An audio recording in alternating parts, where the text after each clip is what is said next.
I bet there's rich folks eating from a fancy dining car.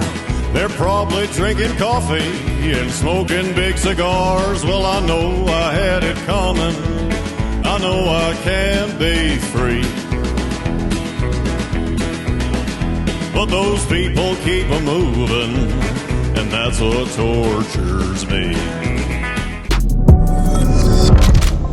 What's up, guys? It's your boy Benny, reporting to you not from America any longer. The America that I know is long gone. It is dead. The country I grew up in is dead. We are now subjects of an occupying force, an evil force, the same force that your grandfathers traveled to Europe to fight, a fascistic force, a Bolshevik-level force, a force that is totally and utterly foreign to this country and that wants nothing to do with our founding documents, our rule of law, and will indict a president over watching television. I kid you not. Inside of this indictment from Georgia, Donald Trump is being indicted for watching TV.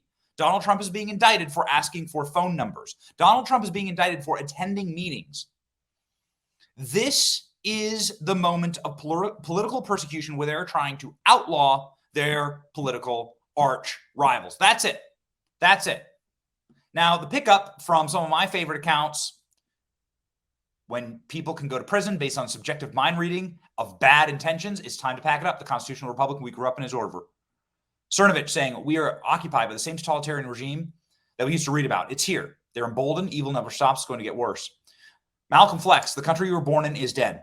It's official banana republic territory. The rest of the world is watching right now these indictments with glee. China's investment in this regime was the best money it ever spent because they are bringing us down. Trump watches TV. Georgia, indict straight to jail. I kid you not. Here, you must see it for yourself directly from the indictment, and we'll go through all of everything that broke late last night because they unsealed this indictment late last night, wee hours of the morning. On the third day of December 2020, Donald John Trump caused to be tweeted from the Twitter account at Real Donald Trump. Georgia hearing now on OANN. Amazing. This was an overt act of furtherance of the conspiracy. So this is what they're charging him with. This tweet saying there's a hearing on One America News. If you're not familiar, One America News. That's what they're indicting him for. That's illegal. That's what they're saying right now. My God. Okay, so what a disaster, starting from start to finish. Okay, so number one, they indicted Donald Trump before any of the jurors even voted on the indictment. Donald Trump set to be indicted before a grand jury even decides, according to soon deleted court documents. So they indicted him, then they posted it, then they deleted those documents, just to show you exactly how rigged this entire outcome was.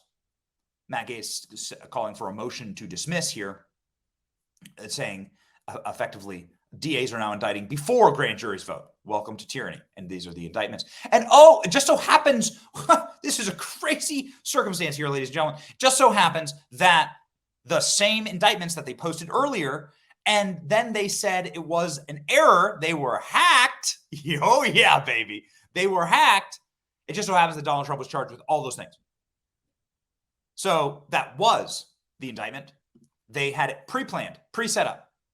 And then they ended up publishing all the names of the grand jurors, which is just hysterical. Fulton County leaked the indictment before it was voted on, lied about it, and they were caught. And then they forgot to redact the names of the grand jurors trying to imprison Trump for tweeting. But I'm sure the 2020 election they ran was spotless. Yeah, that's right. So Donald Trump indicted and 18 co-defendants indicted on 41 charges. So it's a 98-page indictment. I mean, it is like subliterate. It is, they named every bad guy in the MSNBC playbook they named. And they're legitimately going after Donald Trump for tweeting, among many, many other things, for tweeting. So the DA, you got to get familiar with this name. Fani Willis is her name. So Fani Willis is the Fulton County, Georgia DA in this ratchet county, in this county that has skyrocketing murders, skyrocketing crime, skyrocketing homelessness. It's horrible. We've traveled to Atlanta multiple times. I mean, it is wretched in Fulton County. Fulton County is a disgusting place to live. It is a horrible place to live. It is a diseased place to live. And she has spent every waking moment of the last 2 years attempting to indict Trump. And now she giggles about it. We also want to thank the Atlanta Police Department and other law enforcement partners who have worked with the sheriff to keep us safe. I will now take a very limited number of questions prior to going to sleep. Ha ha ha ha ha ha! It's so funny. Hey, Fanny, what about the fictitious indictment that you posted earlier that matched perfectly the official charges? I can't tell you nothing about what you're referring to. I'm not an expert on clerk's duties or even administrative duties. I'm not going to speculate. Well, you're not an expert on being a smart person. You are an expert on being a deeply, deeply corrupt individual, a emissary of the globalists, somebody who is here to destroy and sanction and bring in the end of America, and you are a despicable cretin. Attorney and spokesperson for President Trump, Elena Hava, is just absolutely ripping all of this election interference. It's political lawfare. It's unethical. It's un-American. But don't expect anyone on the left to clutch their pearls and to say the same. Now, we'll see what happens when we start doing this to their candidates. If any Republican could ever grow a spine or a set of balls, where are the Republican DAs? Where are Republican district attorneys? There are more Republican district attorneys around America than there are Democrat district attorneys. This is a red country with little blue specks in the middle of it. So where the hell are these people? Fulton County Sheriff said, we have mugshots ready for you when President Trump is arraigned. Get ready for the most viewed photo in United States history. Donald Trump, for his part, sent out a statement. In part, it read, the legal double standard being set against Donald Trump must end. Under the crooked Biden cartel, there's no rules for Democrats while Republicans face criminal charges for exercising their First Amendment rights, which is precisely what Donald Trump did. He exercised his First Amendment rights. First Amendment rights.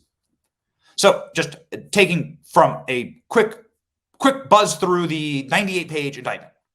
Check this out. Things that are now illegal according to the Georgia indictment. Asking people for phone numbers. On or about the 21st day of November 2020, Mark Meadows, chief of staff, sent a text message to a U.S. Representative, Scott Perry from Pennsylvania. Can you send me a number for the speaker and the leader of the PA legislature? POTUS wants to chat with him. This is an overt furtherance of the conspiracy. So asking for a phone number is now illegal. On or about the 11th day of December 2020, David Schaefer reserved a room 216 at the Georgia State Capitol in Fulton County, Georgia, for a meeting with Trump presidential elector nominees in Fulton County. This was an act of furtherance. So reserving the room is now an act of a crime. Is now an act of a crime. On or about the 3rd day of December 2020, Donald John Trump, we already read this, said, go watch TV. That's now, you go to jail, prison forever. On the 8th day of December 2020, Michael A. Roman sent a text message to unindicted co-conspirator, grand jury, that he had spoken to Missy Hampton, an unindicted co-conspirator, Missy Hampton, to attend a hearing in the Georgia House of Representatives. So attending a hearing, a public hearing, is now illegal. Donald Trump always has something ready to go in moments like this. It's pretty powerful, this brand new ad that he dropped. We think it's definitely worth a watch. The test of a man is how much he will bear for a cause which he knows to be right. How long will he stand in the depths of despair? How much will he suffer and fight? There are many to serve when the victory is near, and few are the hurts to be borne. But it calls for a leader of courage to cheer the men in a battle forlorn. It is the way you hold out against odds that are great that proves what your courage is worth.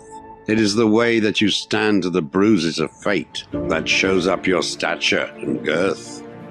And victory is nothing but proof of your skill, veneered with a glory that's thin. Unless it is a proof of unfaltering will, and unless you have suffered to win. So this was Dan Scavino releasing this poignant and very powerful ad. On the other side of things, Hillary Clinton is giggling and hackling and laughing and riding her broomstick all around MSNBC studios. She is such a wretched individual. They are so despicable. Her and Rachel Maddow. I won't even play the clip. It turns my stomach. I got to tell you, my stomach is turned. It turns my stomach. I'm so upset at this clip because all they do is they effectively talk about how dangerous it is to question elections because Hillary Clinton. Never done that. Ladies and gentlemen, I thought this was really, really good from my friend Charlie Kirk. Republicans did nothing about Bill Clinton flying to the islands with minors. They did nothing about Hillary Clinton smashing devices. Republicans did nothing about James Comey brazen lying. They did nothing about Andrew McCabe plotting a silent coup. Republicans did nothing about BLM raising $100 million and breaking charitable giving laws. Republicans in Florida did nothing about James Biden's alleged fraud scheme in a hospital system. The Bidens committed a lot of fraud in Florida. Where the hell are the district attorneys? Republicans in Arkansas did nothing about Hunter Biden's myriad of crimes. Republicans have done nothing against Antifa and their interstate RICO operations. Republicans have done nothing against Fauci, EcoHealth Alliance, or the other fake scientists who promoted lies about COVID origins to hide their own culpability. Why would Democrats be afraid of us? They run the country while Republican AGs quiver and run for the hills. Yep, that about sums it up. You want different outcomes? You got to elect different people. And if you want an actual party that delivers results, you gotta have a different party. And what I mean by that is not necessarily don't vote Republican. What I mean by that is we need different Republicans. We need actual fighters. We have been cucked too long, and this is the breaking point. I'm normally not black pilled. I'm a big time white pill guy, but I got to tell you, this one's tough. This one's tough. These people are real evil individuals. They must be fought and they must be defeated.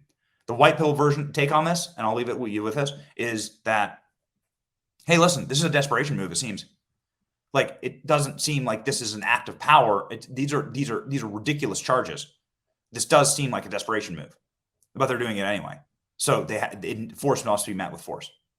Like Republicans have to start throwing Democrats in. Have to start charging Democrats the same way. That's the way this all works.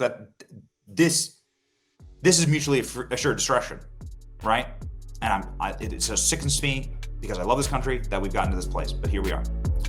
It's your boy Benny. Like, share, and subscribe. See ya.